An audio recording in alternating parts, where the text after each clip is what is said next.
having the audacity to act high and mighty over a mere $500 for rent. Want to try and stop paying? The words that were uttered, and why I'm preparing to move out, you ask? The reason traces back to a few hours ago when my mother-in-law and I had a dispute over the living expenses.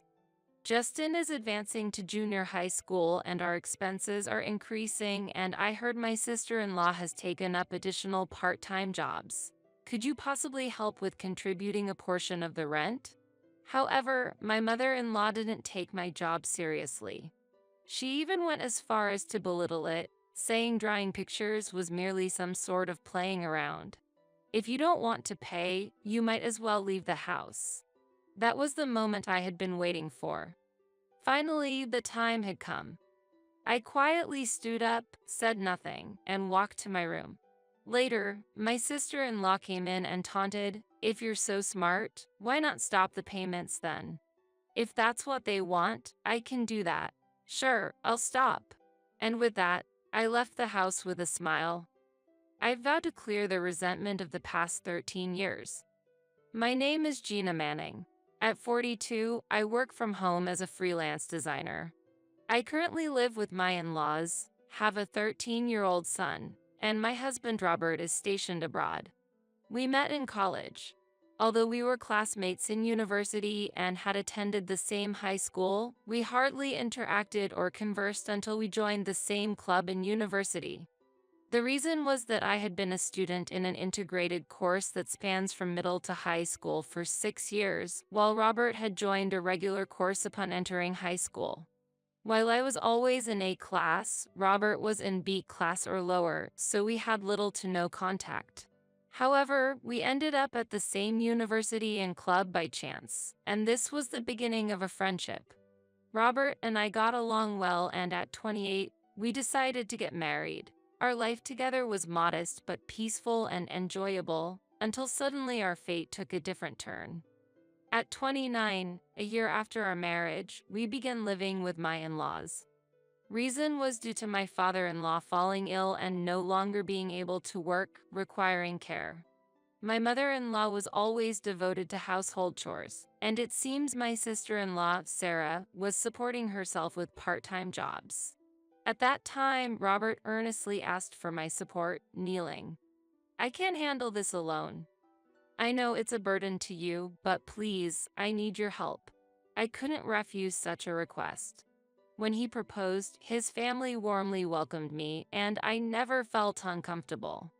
Besides, my parents have long passed away. Since my work was based from home and I would be able to continue doing so, I decided to move in with my in-laws. Only later would I realize that this decision was a big mistake. Living with my in-laws turned my daily life into a series of hardships. Robert was living together with us for a few months when suddenly the following conversation came up. "I'm sorry. I've been assigned a long-term business trip. I'll be joining a construction project overseas as an assistant supervisor. I'll return to the US occasionally, but it's unclear when the project will be completed. I'm truly sorry." I was genuinely surprised by this news, but I had anticipated such a possibility before our marriage. Robert works for a company with global operations and had mentioned the possibility of an overseas assignment in his 30s. He had said that if he were assigned overseas, he would likely spend several years abroad. While agreeing to a relationship with marriage in mind and ultimately choosing to live together was not something Robert should apologize for, the timing was unfortunate. There was still a slight distance between me and my in-laws, and I was worried about how well things would go in Robert's absence. Yet, I had no choice but to move on. I made up my mind and saw Robert off, but in his absence, my in-laws finally decided to reveal their true, ugly nature.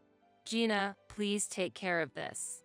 As I was hanging the laundry after washing it, my sister-in-law threw her clothes into the washing machine and started it. It was just childish harassment, forcing me to dry the clothes outside in the cold. Okay, this was how my in-laws treated me. They all mistook me for a mere housekeeper and acted arrogantly. "Gina, since you've married into this family, It's only natural that you do these things, right? Why can't you handle such simple tasks? Oh, how I would have loved to see the faces of your parents. My mother-in-law said that, despite knowing that my parents had passed away early due to illness. Not long after, my father-in-law's health deteriorated due to excessive drinking, leading to him falling over and injuring his lower limbs, making him unable to move and thus needing care. And yet, he continued to make excessive remarks. Hey, the beer bottle is empty. Such a rude woman is nothing but trouble. A daughter-in-law should just hurry up and go to the liquor store to buy some beer. Why don't you show some consideration for me, who can't walk? He slammed the empty beer bottle on the table while yelling at me. This has become a daily routine. The face my in-laws showed me until now was all an act. From the beginning, they deceived us by putting on a good face during the marriage, only to use me as a convenient housekeeper. Robert was also a victim, deceived by them. While I thought of contacting Robert numerous times, my hands stopped as I was about to dial his number. Robert is currently abroad, engaged in important work. I ended up not being able to contact him due to mixed feelings of wanting to share my struggles and not wanting to be a bother. I believe that if I didn't react strongly to my in-laws' harassment, they would eventually get tired and stop. However, they were unexpectedly persistent and did not change their merciless attitude. When I served them food, it was criticized as tasteless. Leftovers were immediately thrown away, and I ended up having to clean up the mess. When I ironed clothes and a tiny wrinkle was left, I'd have to endure a lengthy and pointless scolding. After enduring this for a month, I couldn't take it anymore and with trembling hands decided to contact Robert. Robert, help. I'm at my limit. I can't bear the treatment from your mother and the others every day. Hearing my SOS, Robert was initially shaken but then regained his composure and replied, I understand. I didn't know you were going through such hardships. I can't continue my work like this. It might be difficult to return home immediately, but I'll consult my boss to see if there's a chance to return within a month. I'm sorry. Even though it was my idea to live together, but here I am at an overseas post. Just knowing that Robert was on my side lightened my heart a little. But even after revealing my situation to Robert, the harassment from my in-laws didn't stop. So, you cried to Robert? He contacted me and told us to stop the terrible treatment towards you. Really, making us out to be the bad guys? What an ungrateful woman. There was still a considerable amount of time before Robert would return. Nevertheless, Robert tried to help me by contacting his mother and pointing out various things. But this attempt provoked them even more. Scolded by her beloved son, my mother-in-law got offended, and unfortunately, her anger was directed at me. Did she think I wouldn't tell Robert about it? I can proudly assert that my anger and sadness are justified. I love Robert and want to care for his family as if they were my own. I chose to live with them with such feelings, not expecting the hardships that awaited. My mother-in-law constantly nags me, my sister-in-law keeps being mean to me, and my father-in-law uses coarse language, drinks alcohol despite being forbidden by doctors, and forces me to buy him alcohol and snacks. Besides, my in-laws seem to be misunderstanding something. Even I have a part-time job, it's pathetic that you just stay at home and rely on Robert. My sister-in-law blurted out to me. They are under the impression that I'm not working. Although remote work is gradually becoming recognized nowadays, my in-laws' conception of it is far from my actual situation. Typically, salaried workers doing remote work report their start of work and have regular online meetings. However, as a freelancer managing my own business, I work at my own pace, often taking breaks when I'm not feeling up to it and trying to maintain my mental health. This way of working is not at all uncommon, and a friend of mine who is a freelance writer also spends her days in a similar manner. However, it seems that my sister-in-law thinks I am just lazing around. She claims to be working part-time, but in reality, she only works 4 hours a week and heads straight home. She's not contributing to the household finances, and I've seen her receiving pocket money from her father. It's clear who should be more ashamed, but I've kept silent to avoid trouble. Despite such treatment, there's a reason I haven't left this place. I am pregnant. A month had passed since that call, and Robert had finally returned home. Upon his arrival, he gathered his mother and the others in the living room to talk, but they seemed not to take him seriously, letting the conversation slide as if nothing had happened. They probably anticipated that Robert would go abroad again. If they endured this period, the meddling Robert would leave and they would have their chance to exploit me freely again. To my in-laws, Robert seemed to be nothing more than a source of money or the bringer of a convenient daughter-in-law. Seeing my loved one being belittled hurt me, but I decided to remain silent for the time being. After being scolded by Robert, my sister-in-law grumbled with a displeased expression. And what about a husband who stays overseas, leaving his pregnant wife behind? After hearing that, Robert turned to me with a surprised look. Sorry I kept silent. I've been feeling unexplainably unwell since you left. I found out I'm pregnant just recently after getting examined at the hospital. I ran into your sister by chance when I was leaving the clinic in front of the station. I didn't want my in-laws to know about the pregnancy. While I was overjoyed about the pregnancy, revealing this situation would surely make Robert worry and possibly hasten his return plans. He had already been allowed to return unexpectedly. I couldn't further hinder his career by imposing more demands. I intended to keep quiet until Robert returned. But I didn't think I'd run into my sister-in-law. Seeing me leaving the clinic, my sister-in-law approached with a smirk, saying, "Congratulations. Since my brother is the eldest son, obviously he'll be the one to inherit the house. I'll make sure to tell this news to both mom and dad." By the end of the day, the fact that I was pregnant had reached my in-laws' ears. Nothing changed because of it. The days of being burdened with household chores continued as usual. Hearing this, Robert became even angrier, but until the day he left again, they showed no sign of remorse. I can't leave Gina in a place like this. Robert suggested that we move elsewhere. However, I carefully refused his proposal. I appreciate the offer and it's probably the best option. But I can't take this anymore. After all that, I don't just want to run away. I'm sorry for making you worried, but please bear with it a little longer. Robert opposed, of course, but my determination was unshakable. That feeling had taken root deep within me. After Robert returned to his work overseas, I decided to outwardly comply with my in-laws. When they learned that the baby was a boy, the grandparents, who had hoped for a male heir, became slightly kinder. But the insults towards me continued. My sister-in-law seemed displeased with the change. Just because she's pregnant, you shouldn't be too soft on her. Just let her carry the heavy things. While saying this, my sister-in-law pointed to a large box ordered online by my mother-in-law. However, my mother-in-law said with a gentle smile, "That child is indeed Robert's, right? He's a boy and an important heir, so it's fine for now. Once the baby is born, we'll have her do the chores again, haha." Hearing this, my sister-in-law laughed contentedly. Truly a family with rotten cores. Despite feeling this way, I held a strong determination not to be defeated and successfully gave birth to a healthy baby boy after overcoming the pregnancy period. But without a moment's rest, busy days began, and in the blink of an eye, 13 years had passed. I was 42 years old, and my son, Justin, had just become a 13-year-old middle school student.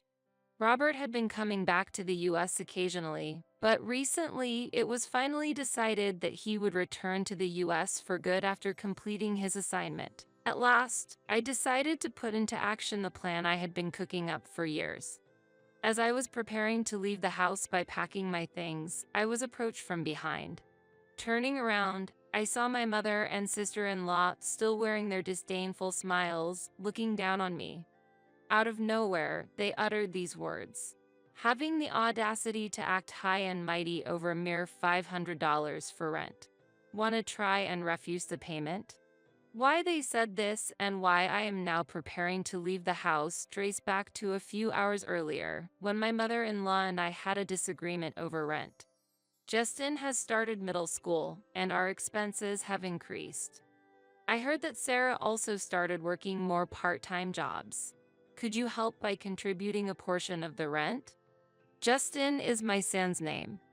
Then my mother-in-law got angry, dismissing my concerns over such a trivial amount. Even though the rent is only $500 a month, you can't even pay that? How much of Robert's income are you trying to claim for yourself? Spending your days drying on the computer and playing, what a comfortable life you must lead. If you don't want to pay, then feel free to leave. This reaction was precisely what I was waiting for. In fact, I had been steering the situation to this outcome. Without reacting to my mother-in-law's provocation, I quietly stood up and walked to my room without saying a word. Over the past 13 years, I had gradually reduced my possessions so I could leave quickly when the time came. My belongings were already minimal, fitting easily into a large suitcase. In the midst of this, perhaps having heard from my mother-in-law, my sister-in-law appeared and provocatively said, "Then try and stop paying. If that's what they want, I can do that. Sure, I'll stop." With those words and a smile on my face, I left the house. I vowed to myself to settle the grievances accumulated over these 13 years. I headed to the short-stay apartment I had arranged in advance. I had discussed this plan with Justin beforehand. He came to the short-stay apartment without hesitation and started his homework without asking any questions, which made me laugh. Perhaps this adaptability was inherited from his father, Robert, who is accustomed to living abroad. With that thought, I moved on to my next action.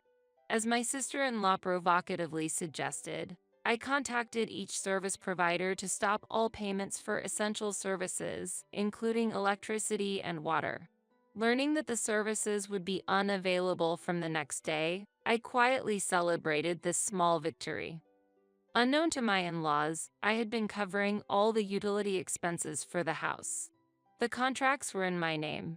Initially, Robert was paying those bills, but when he went abroad, we were suggested to change the contracts to the name of the person living in the house. Since I would be living there for an extended period of time and had my own income to cover the payments without any issue, I requested to have all the contracts transferred to my name. Thus, while they thought the cessation of rent payment was minor, they did not anticipate the discontinuation of electricity and water usage. They were under the illusion that all payments were being made by Robert, who was abroad. But when my sister-in-law explicitly challenged me to try to stop the payments, I complied with her request and halted all payments. I looked forward to the next day. With that thought, I went to bed and fell into a deep, restful sleep, feeling liberated. I couldn't recall the last time I had such a peaceful rest throughout the long 13 years, sleeping through the night without awakening. The next morning, after sending Justin to school, I was working from home when, as expected, I received a call from my mother-in-law. "What's going on? Both electricity and water have been cut off. You told Robert again, didn't you? Harassing us with such a cowardly method. Aren't you ashamed?" In contrast to her shouting, I responded calmly. "Didn't you say it yourselves to try and stop the payments? Were you even aware that I was the one covering all the utility bills for the house? I was just following your instructions, so why should I be blamed?" This left my mother-in-law speechless. She must not have imagined that all the payments were under my name. Of course, the cessation wasn't limited to just electricity and water, but included other services as well.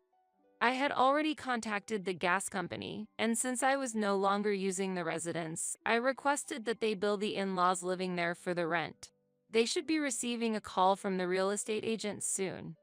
Then, over the phone, I heard my father-in-law's panicked voice. "The real estate agent contacted us about the next rent payment. Now we have to deal with the rent issue too. On top of the electricity and water being cut off, has Robert done something else?" Hearing my father-in-law's agitation made me smile involuntarily. Well, yes, everyone had belittled my job as just playing around drawing. After a moment of silence, my mother-in-law finally spoke. Even if you were the one making all the payments, that must have been Robert's salary. No? Humph, you're not in any position to talk. Really, troublesome women are such a bother. Her words infuriated me. I have been working consistently, not just relying on Robert. It might be time to reveal my truth to my ignorant mother-in-law. I actually earn my income through illustration and web design work. My annual income exceeds $100,000. If that's considered low, then you must be quite remarkable, I stated. At that moment, I could sense my mother-in-law gasping. She probably couldn't have fathomed this. The daughter-in-law she always scorned and assumed to be idle living had an annual income of $100,000. Wait, do you really think I'd fall for such a story? To my still skeptical mother-in-law, I disclosed the name of my company, suggesting she look it up. My sister-in-law, who was listening via speakerphone, seemed to have looked it up and exclaimed in astonishment, "Wait, really? Gina Manning is listed as the CEO. Why did you hide such crucial information?" I wasn't hiding it. From the beginning, they just misunderstood me as unemployed. They looked down on me without knowing that I was supporting their livelihood. I endured 13 years because Robert and Justin were with me. I could have fled, but that would only result in more contempt from the in-laws, adding to the humiliation. So, I silently waited for Robert's return, planning a grand retaliation to end it all once he was back. The strategy was to sign a contract with a temporary residence and move there as soon as Robert's return was confirmed. I could have chosen to directly stop the power supply, but then they would claim that I was enjoying trapping others by holding the financial power. Knowing their nature to make such shameless claims, I decided to turn the tables. They publicly instructed me to stop the payments. Once that scenario was set, I could actually stop the services without being blamed, forcing them to regret their own words. While pondering how to bring about this situation, they provocatively said, "Stop the payment and show us," making things much easier for me than expected. I can't forget Sarah's confident face as she uttered those words. Rather than feeling hurt, I was somewhat looking forward to the upcoming events. When the in-laws realized their mistake, they began to desperately cover it up. So that was the case. We had no idea. You thought of us and didn't say anything. If you had told us about the actual expenses, we would have treated you differently. My anger surged again. What they meant was, if I had been a housewife with no income, their treatment would have been justified.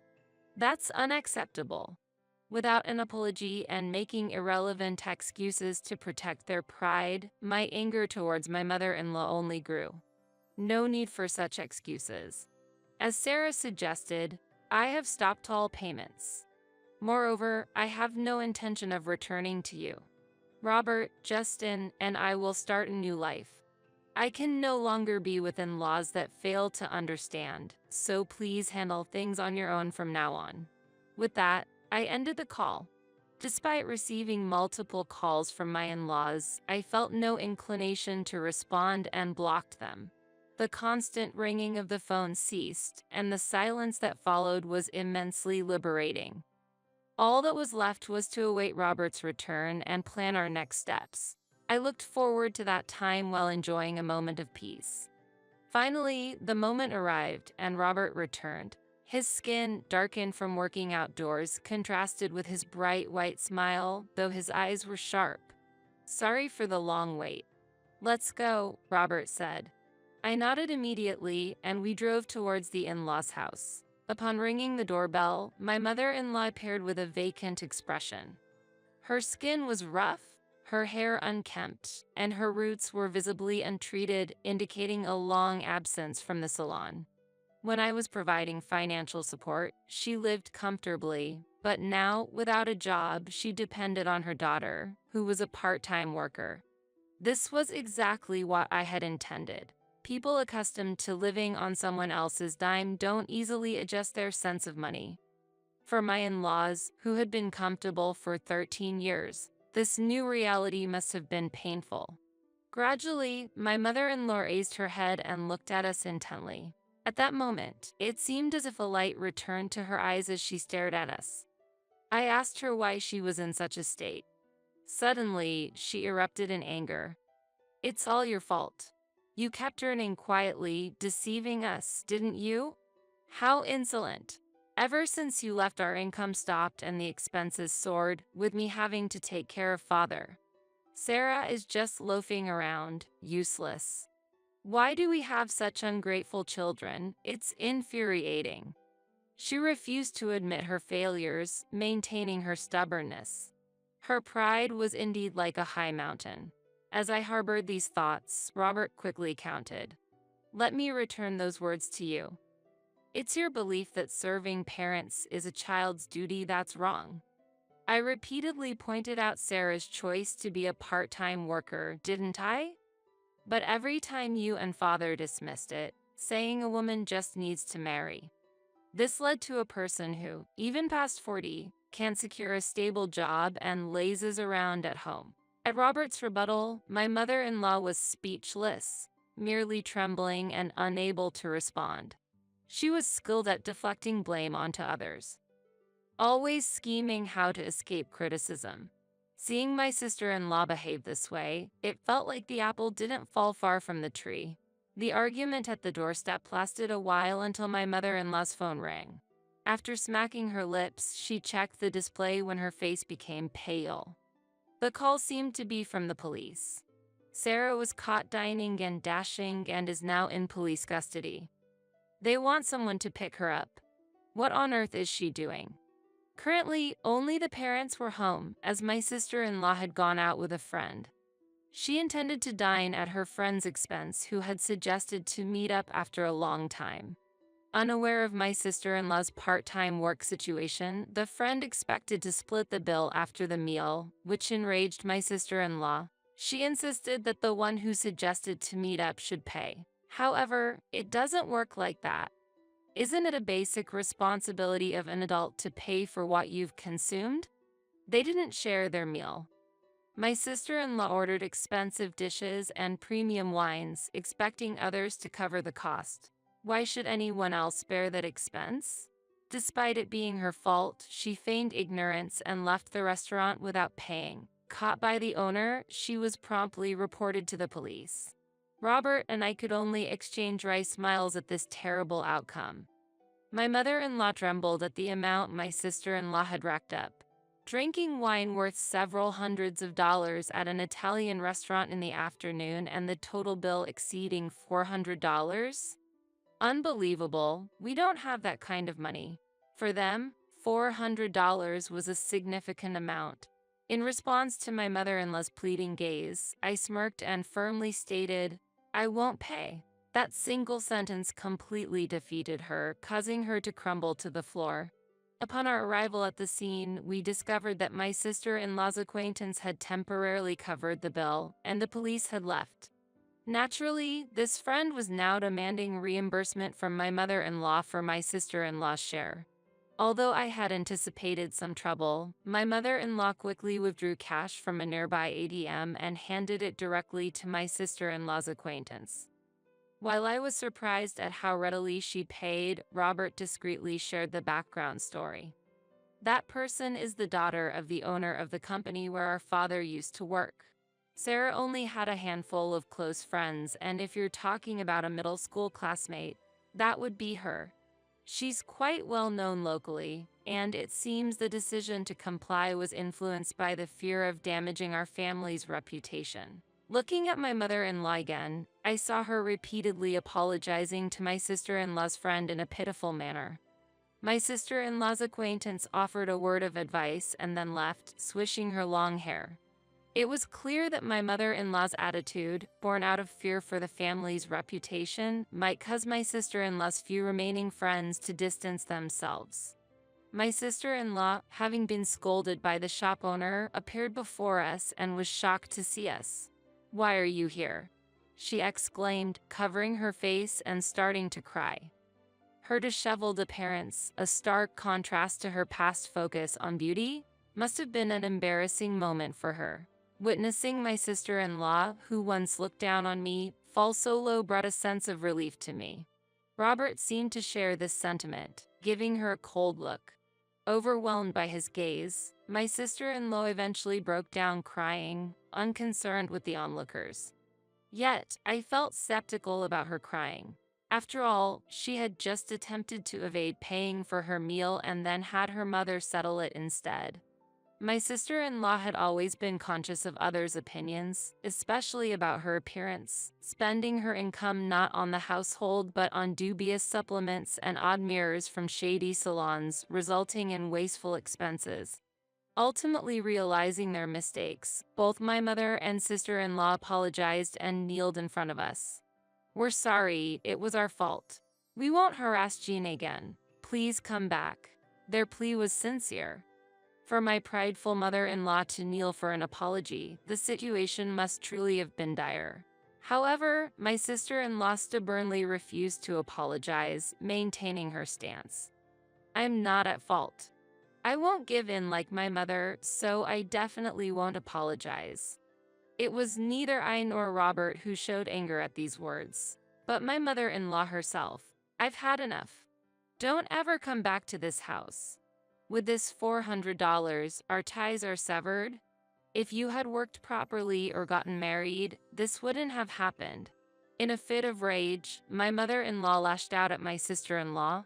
Having always been pampered, my sister-in-law was stunned to receive such harsh words from her mother, leaving her frozen. The cracks within the family ultimately got exposed, revealing the fragility of their bonds. A family should support each other, but they were too self-centered, always blaming others for their problems. It was a very embarrassing and pitiful end to a ludicrous drama. "Your words are like a boomerang, mother-in-law. If there had been no bullying towards me from the start, it wouldn't have come to this. If you and father had guided Sarah on the right path, this outcome could have been avoided, don't you think? Reality cannot be changed, so you'll just have to accept it." With my statement, both remained silent. Choosing silence was probably wise, as they had nothing to offer but complaints and apologies. Endless hardships await them.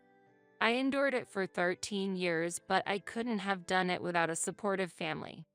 I can't imagine them living without a strong bond and cooperating with each other in the future. They are doomed to wander in perpetual adversity. The struggles they face may seem minor compared to the pain and humiliation I endured.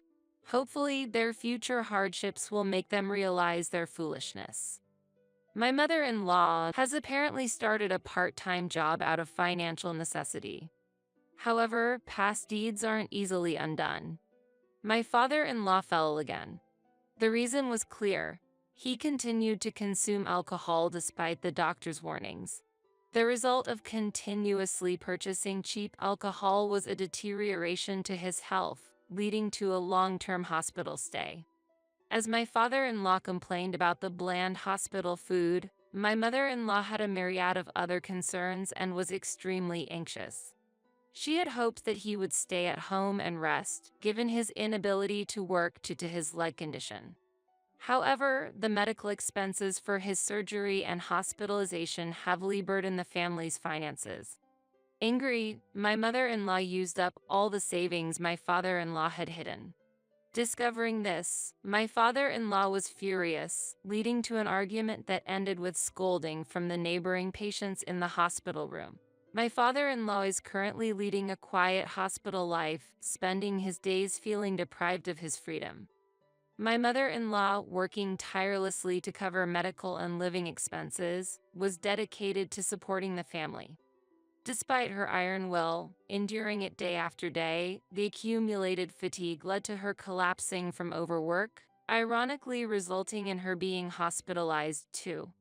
Occasionally, there are requests for visits from her grandson, but it's hard to imagine Justin genuinely loving a grandmother who has continuously harassed his mother since he was little. Therefore, Justin chose to cut off relations with his grandmother, a decision that deeply wounded my mother-in-law, knocking her out completely. As for my sister-in-law, after being expelled from the house, her life grew even more challenging.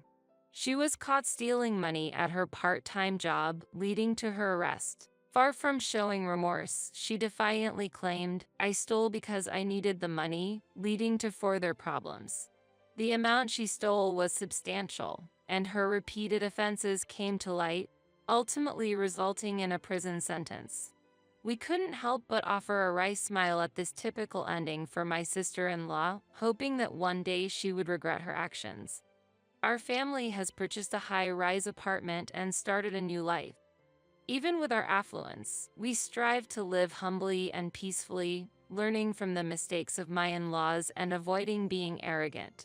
While I'm not good at physical activities, my son Justin shows remarkable talent in fencing, competing in national tournaments and attending a prestigious school for it, enjoying a fulfilling high school life.